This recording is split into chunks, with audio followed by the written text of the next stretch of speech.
Hey guys, welcome back to the business of art.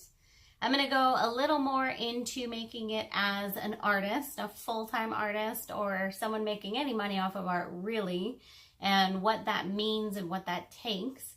And the first thing I want to say is that everybody's journey is different. Don't compare your journey or your situation to somebody else's, because everybody has different art, different time and energy commitments, different living situations. Everybody is different. So don't necessarily compare your journey to somebody else's. And then also there's so many different ways to sell your art. What works for you or what you enjoy may not be the same as somebody else. Somebody else may love doing art fairs and you may despise it. You don't want to get out there for 2 days, 9 a.m. to 6 p.m. and have to do all this setup and breakdown. Someone else may love it. You know what I mean? You may love the gallery scene. Someone else may hate that. So everybody is different. There's no right or wrong way, really. There's so many options. So that's the first thing. And with that being said, I would start out with what you can do on an immediate basis. And generally that would involve not investing money necessarily into selling your art when you're first starting.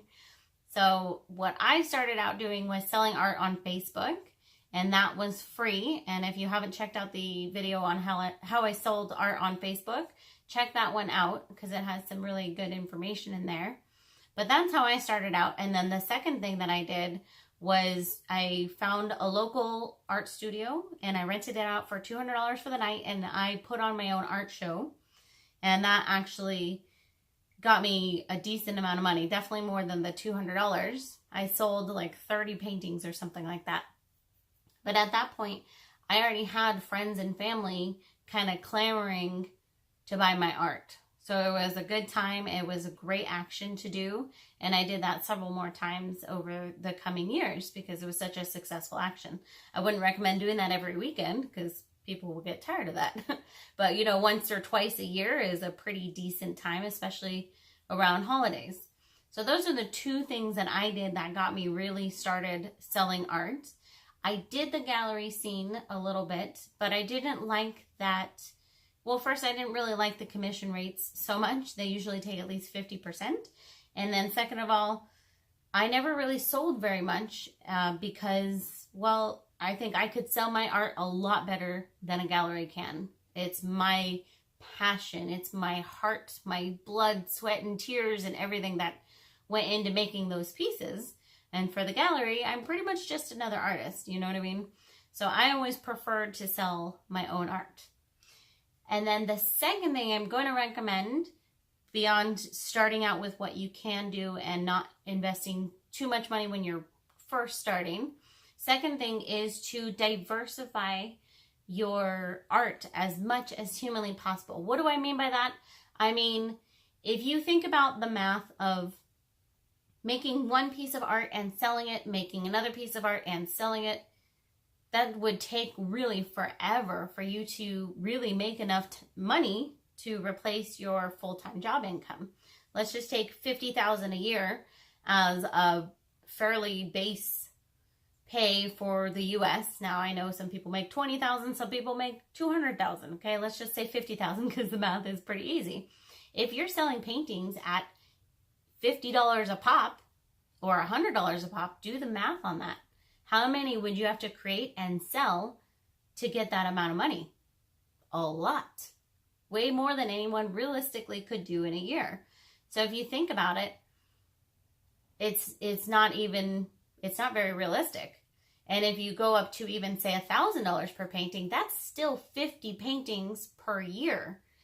Most people don't sell 50 paintings per year, especially not at $1,000 a pop. Those are generally going to be ones that they spent a lot more time and energy and supplies on, etc. Okay? So that being said, I recommend diversifying in any way that you can, and that would include such things as selling art prints, maybe creating some merchandise with your work on it. There's YouTube. There's creating video lessons, let's say, and selling those as like a course.